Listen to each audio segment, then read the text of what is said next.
di wax ne am na ay cadeau yoo xamante ni comme yii ak yeneen yoo xamante ni ñu ngi koy préparer pour moom muy amical bi di comité 8 mars bi di intersyndical bi di ay individualité yu bëri man am na yuñ ma jox ba ma jox ko am na yoo xamante ni comme mu ngi nii ak leneen buñ paree nañ génn si biti ñu photo ak ñi koy jox cadeau yi di wax ne sànq li mu doon wax directeur pour ma jox la xam nga hôpital li tax mu sensible dafa am ñoo xam ne biñ fi ñëw 6000 lañ doon fayeeku 3000 15000 ñooñu dañ ko jàpp seen ADN Abdou Gueye mii mën na témoin loolu tax hôpital bi dafa am ñu ko bëgg te yàlla tax seen xol bu na sa xel dal incha allah na sa xel dal dinañ la jàppale kàddu gaa ngi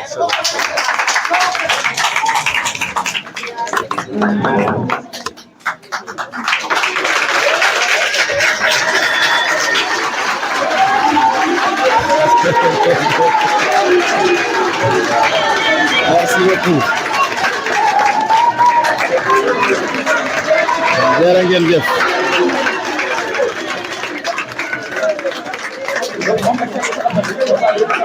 merci beaucoup jërë ngeen jëf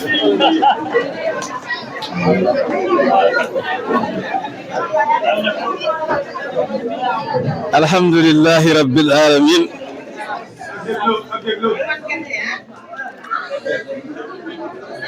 alhamdulillahi rabbil alamin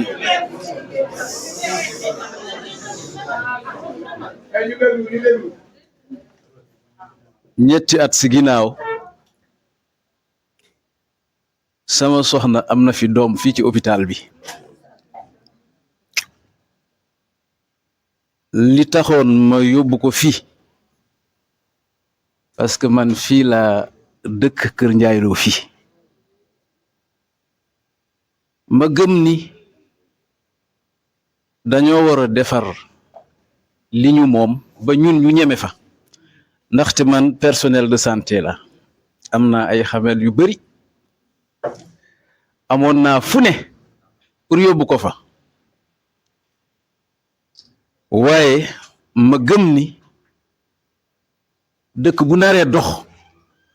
public day dox yàlla may ko mucc ci jàmm fii ma jël doom bi tuddee ko sama xarit bi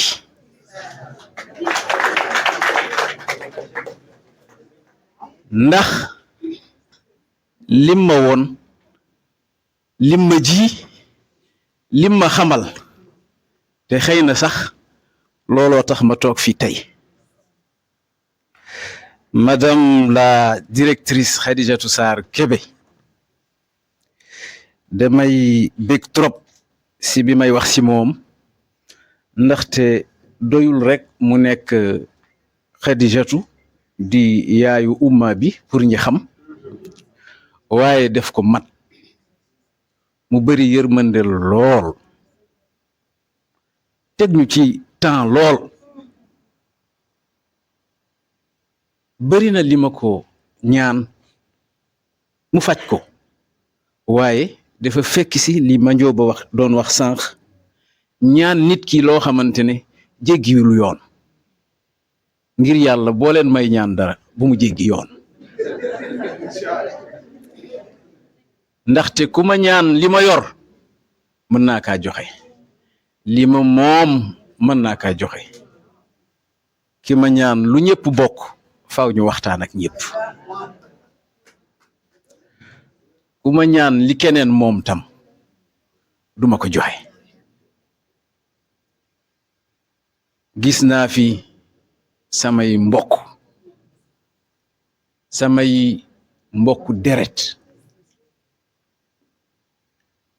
ñu bokk fi ma bokk lu tax ma wax ko ndaxte ku téyewul mbokk xamul fu mu bokk bul jàpp baaxul seen teewaay fii dafay firndeel pour man samay mbokk ak fi ma bokk fi lekk ñu ngi may jàpp yéen di ngeen ma jàpp maa ngi leen di gërëm di leen sant gis naa fi samay mbokk famille professionnelle jóge ba Kaolack ñëw ba fii wante de neewoon naa leen dama leen a baal te bari na si ñoom yëgaluma leen ni tey la passation bi docteur Mohamed Sow Ba mii dafa toog ba ma yegsi Dakar démb mu wooma di ma laaj heure passation de service bi ma ne ko dama leen a baal mu ne ma tàgguwuma la de dama bëgg a xam waxtu bi ndaxte surprise laa bëggoon a def waaye su ma xamul waxtu bi sama bopp laay surprendre du ma leen surprendre te mu nekkoon sama njaatige lool foofu combat bi ma fa mës a mëne moom ànd na si ak man ma di ko si gërëm di ko sant docteur Fat Diop bi mu àndal nekkoon sama vice-présidente ci commission médicale d'établissement donc ñi fi ñëw ñi sosoon rëkk ci man bi may ñëw Sow Ba c'est le chef de service de la chirurgie boobu tàqalewuñu service yi waaye mu jox ma gëdd bu mot sëx ma yaakaar ni ne tam delloo naa ko en tout cas man de ma doya di néew doole waaye sama yéene moo nekkoon delloo ko gis naa fi Cheikh Xuma sunu division informatique devenue cellule informatique donc bëri na li may jaar si moom waxtaan si mbiru àddina man taalibe Cheikh la waaye moom am na lu ma xamal ci bëgg murit am na benn secret sax bu ma xamal ba bëgg ko nangu waaye duma ko nangu di wan naa indaale naa ko fii gis naa fi sama jigéen barki démb maa ngi koy wax bi may passé témoin bi ma ne ko docteur Seyna bu jigéen bu ñëwee ci mbooloo di bàkkoone wala di ndamoone billaay su ma doon góor ma ne ko boo doon góor tamit da ngay téye say dàllu morom rek ndaxte góor baax na jigéen baax na docteur Seyna bu sab taxawaay bi nga nekkee Kaolack continuer fa gis naa fi samay xarit nga xamante ne bi ma tàmbalee ak ñoom ba tey soppeeku wuñu benn yoon mën naa yëkkati sama loxo waat ne fépp fi ma war a taxaw ñoom buñ fa teewee teewa naa fa mu di docteur Sow di directeur hôpital des Agnam mu di docteur Mokhtar Ly di docteur Roi Baudouin ànd ak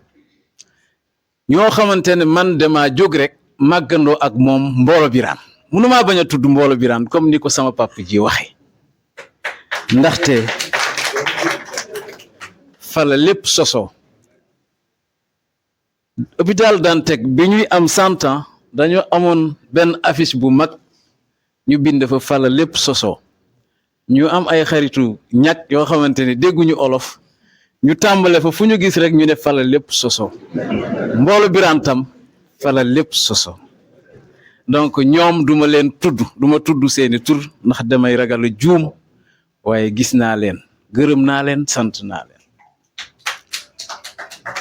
ma kontaan trop ci samay xarit ñoo xamante ne damay liggéey ak moom wala ak ñoom ci wàllu politique honorable député mi weltima xam naa ne jotam bëriwul waaye il a fait l'effort ñëw ba fii yàlla def ne ndeke yàlla dafa namoon mu nekkal ñu sunu ambassadeur mu porter la voix de notre établissement auprès des autorités de ce pays-là waaye ma xamal leen ne quand le chef de cabinet du ministre est présent le ministre est présent Boubacar Ly c'est mon coordonnateur communal au niveau de PASTEF de Mboolo Birane c'est le chef de cabinet du ministre donc pour dire que ñun waratul jafe ñuy jotati ci sunu patron waratul jafeti kon sant yàlla rek moo ñu war ñu ngi sant yàlla bu baax je suis très content de votre présence et je sais que les coordonnateurs villageois sont là ku si nekk na nga xam ne gis naa la tudd naa sa tur gërëm naa la sant naa la. Le personnel de l'hôpital Youssou Mbargane gisuma benn yoon problème bu ma war a am ak benn nit gisuma ko sudul ñu jàmbatal ma benn mbir ñëpp xamee nañ ma Kaolack musuma jox dëgg personnel soignant bu jote ak malade wala accompagnant mënuma ko comprendre loolu dong moo ma mën a boole ak personnel soignant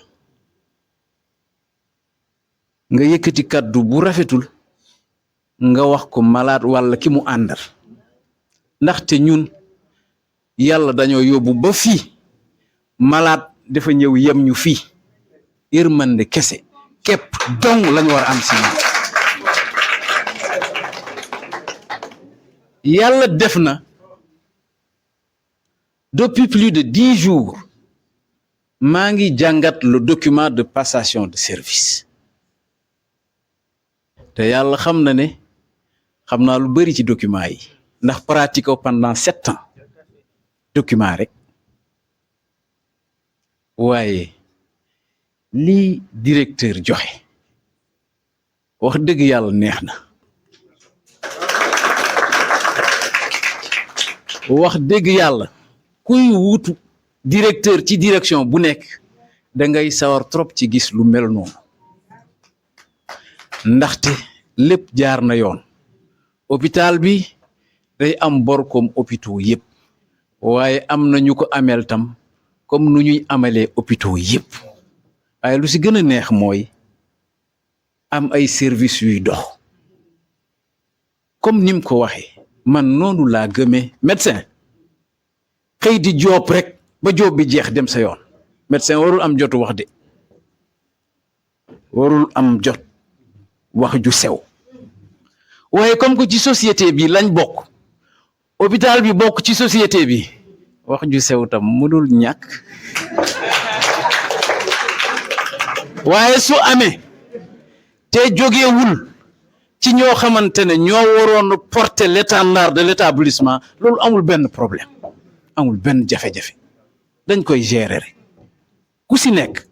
sab soxla ñu taxaw si rek ndaxte nit tam bu waxee wax ju sew tam daa am lu ko naqari ak soxla rek ñu faj ko rek kon nag man maa ngi sant yàlla bu baax am na ñu jógee fu soree sori dans des régions dara yëkkati woon lu dul docteur fal nañ ko bëgg nañ ko faaw ñu teew ñaanal ko ñu war a dellu maa ngi leen di jéggalu parce que waxoon naa leen ni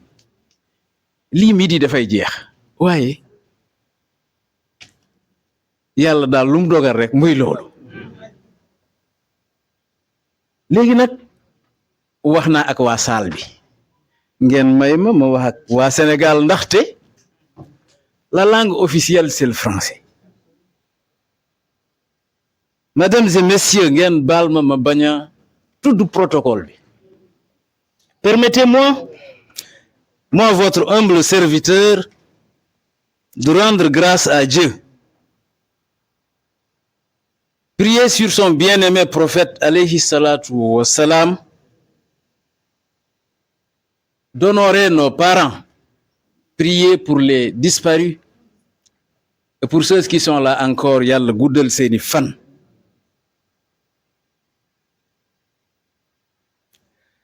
Permettez-moi de remercier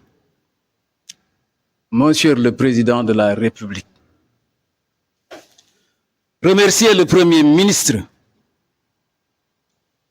le ministre de la Santé et de l'Action sociale, pour la confiance accordée à ma modeste personne pour présider aux destinées de cet établissement public de santé, avec comme mission de servir dans la droiture, de servir le système sanitaire et social pour davantage de soins de qualité, de meilleures conditions de travail dans le respect de la dignité du patient et des résidents. La dignité du patient et des résidents. dama koy baamtuwaat su ma naree am problème ak nit, c'est celui qui ne respectera pas la dignité du patient et des résidents. Servir dans la droiture pour une optimisation des ressources et des meilleures orientations stratégiques en parfaite intelligence avec les acteurs de tous bords. lu ñu bokk ñëpp dinañ ko fi waxtaane. Des orientations réfléchies et consignées dans le projet d'établissement qui est le tableau de bord de tout administrateur d'EPS, le condensé des aspirations des autorités, des travailleurs et usagers, le consensus signé en termes de politique in situ entre gestionnaires, commission médicale d'établissement, comité technique d'établissement et partenaires sociaux. Servir pour des soins de qualité par l'assainissement de l'environnement des soins. Et assainissement, en parlant d'assainissement, Dieu sait qu'il y a quelque chose qui est déjà fait. Monsieur le directeur, félicitations.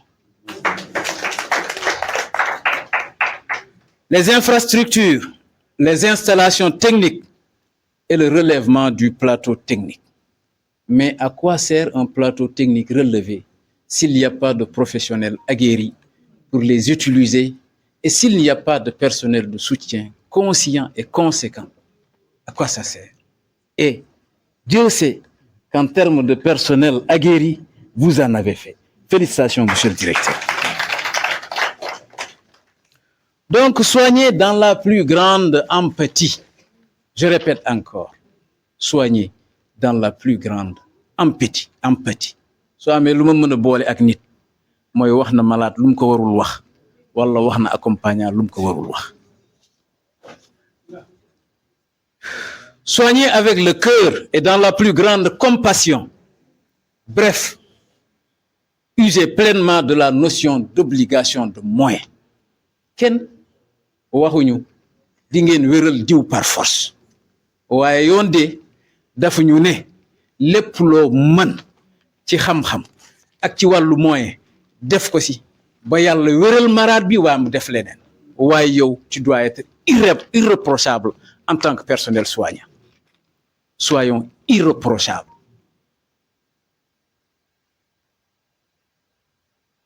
Et là, je me tourne vers tout un chacun d'entre vous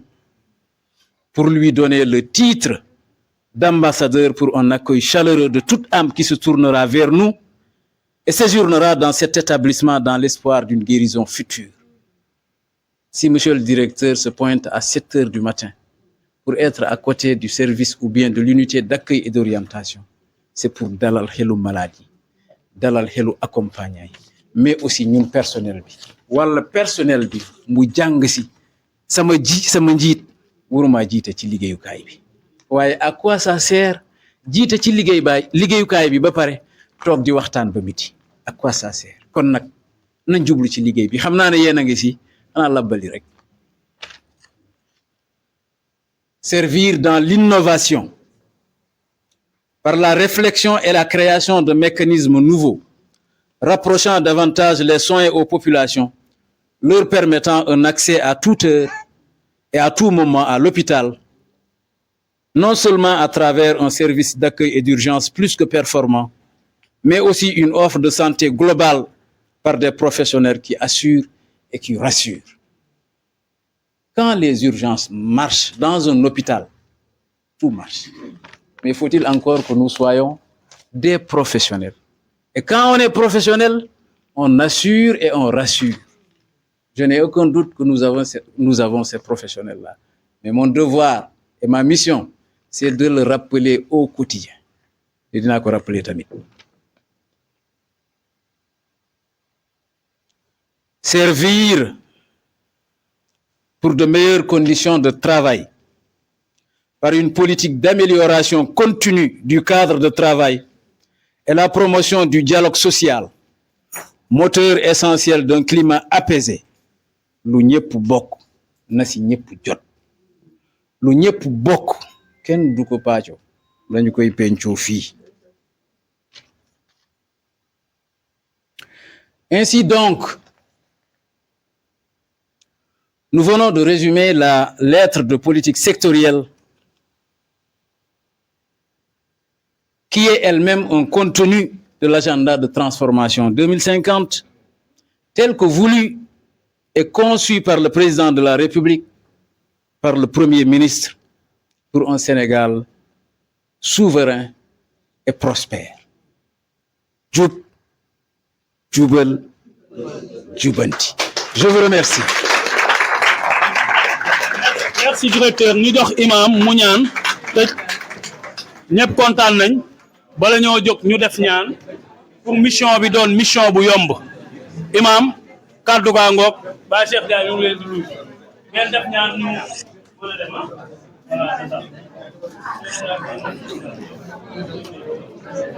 bismillah ñu bokk jàng fatiha ayatul kursiyu lixlaas falaqi naas salaatul fatih ñu ñaan yàlla dëggal yaakaar yi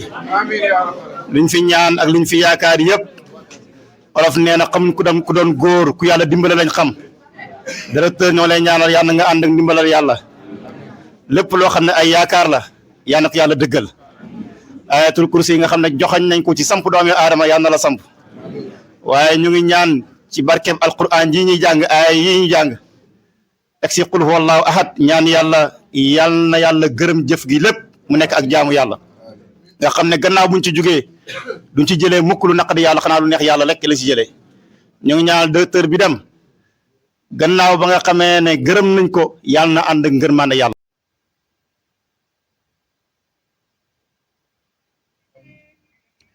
يا رب الذات بصفات فكن لنا في سائر الحالات ثبت قلوبنا على الإيمان ولتهدنا لعمل الإحسان